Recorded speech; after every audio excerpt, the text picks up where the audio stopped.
So let's talk about the Mobile World Congress in Barcelona 2026. What's normally just a showcase for the slickest new gadgets turned into, well, a full-blown geopolitical drama. It's a wild story of official boycotts, clever backdoor strategies, and technology so powerful it literally rewrites the rules of global politics. Okay, so let's just dive right into the heart of it, because this is the central paradox we're going to unpack. How is it even possible for a country to be a diplomatic outcast and, at the very same time, the star of the show that everyone needs to talk to? It's a massive puzzle of politics, tech, and just raw economic power. And to solve it, we got to rewind the clock a little bit. To really get how we got to this point, you have to understand the diplomatic firestorm that just erupted back in 2025.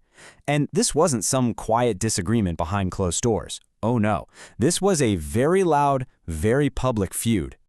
And wow, this just shows you how quickly everything spiraled out of control. It was like a rapid-fire tit-for-tat. In May, Barcelona's city council cuts all ties. By August, boom, Israel bans the mayor from even entering the country. Then in September, Spain's government hits them with an arms embargo. And just days later, Israel's government says, fine, we're officially boycotting the MWC. On paper, that should have been the end of it. No Israeli presence, period. Right, and this is where the story gets really good. You'd think that's game over. Both governments have slammed the door shut. But when the MWC actually opened its doors, there was this huge, buzzing Israeli tech pavilion. So how did they do it? The answer is a really, really clever strategic workaround. The secret weapon here was the Israel Export Institute. Now, this is a nonprofit, but it's backed by both the government and the private sector, so it could step in and basically act as a proxy for the state. By flying under its banner instead of an official government ministry, the whole delegation could just sidestep the political mess. As its chairman said, their job is to be the commando force, to punch into markets no matter what the political climate is. But you know, a slick workaround only gets you in the door. It doesn't mean anyone has to talk to you. So why was this pavilion so packed? Why couldn't the biggest names in tech just ignore them? Well, it's because the technology they were selling has become too important, too critical for anyone to refuse. And that brings us to this core idea of dual use. So this is where the dual-use concept really enters the picture. The tech being shown off in Barcelona wasn't just about making your phone a little bit faster or your games a little cooler. It's now sitting at the absolute heart of modern military and security strategy all over the world. The idea itself is actually super simple. For years, technology flowed from the military to us, the civilians. I mean, the classic example is GPS, right? It was built to guide missiles, and now it guides you to the best pizza place in town. But today, that whole flow has completely reversed. The innovations being made for our consumer gadgets are being snatched up and adapted for the battlefield almost instantly. And this table just lays it all out so perfectly. Take a look at a company like FirstPoint. On the one hand, their cybersecurity software protects fleets of commercial trucks. Super normal.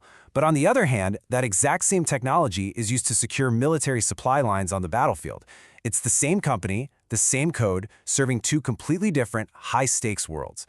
But let's look at the most mind-blowing example. So imagine you're walking the floor at MWC, and you see this company, Wearable Devices. They're showing off this cool new gadget called the Mudra Link. It's a wristband that reads the neural signals in your hand, and it lets you control video games or augmented reality glasses with just a little twitch of your finger. It seriously looks like the future of gaming. But, and this is a huge but, that same underlying brain-computer interface technology is being developed for what the Israeli Ministry of Defense calls neurocentric warfare. And the goal, as Dr. Alona Barnia puts it right here, is for a soldier to control an entire swarm of drones with their mind, without ever having to take their hands off their weapon. The cool gaming accessory is also a next-generation military interface. As you can probably guess, this deep, blurry line between consumer fun and military tech, well, it did not go unnoticed. It basically turned the MWC into a battleground, pitting protesters and their ethics against just immense, overwhelming economic power. On the ground in Barcelona, the opposition was fierce. Activists organized their own counter-summit, the Mobile Social Congress. The No Tech for Apartheid campaign went global. They were disrupting events, demanding that any company with military ties get banned from the conference. The tension got so high that a massive police force was needed just to guard the Israeli pavilion. But all this public pressure was running up against some truly staggering numbers. $4 billion. Just let that number sink in for a second. That's how much venture capital money Israeli cybersecurity firms raised in 2024 alone. To put that in perspective, that's equal to about 40% of all the funding for the entire US cybersecurity market. The money isn't just flowing, it's an absolute tidal wave. And then there's this number, $32 billion. That's what Google paid for the Israeli cloud security company, Wiz, in 2025. It was the biggest acquisition in the country's history. So the point here is, these aren't just little startups anymore, they're becoming the foundational pillars of our entire global tech infrastructure. And this slide really puts that whole conflict into perfect focus. On one side, you've got all this European political pressure. Spain's arms embargo, Barcelona cutting its ties. But on the other side, you have the Pax Silica Treaty, a formal, high-level tech alliance binding the US and Israel to work together on AI, quantum computing, and space. A strategic pact with a superpower like that, it pretty much cancels out any regional diplomatic pressure. So what does this high-stakes clash at a tech conference really tell us about where things are heading? It points to a new kind of power, a new kind of global influence, techno-diplomacy. Look, if there's one big thing to take away from this entire episode, it's this. If your technology is so critical to the world's digital and security backbone, if it's what protects the banks, the cell networks, the cloud, then traditional political boycotts start to lose all their power. Being technologically indispensable becomes its own form of diplomatic armor. And in the end, the whole MWC 2026 conflict leaves us with a really provocative question for the future.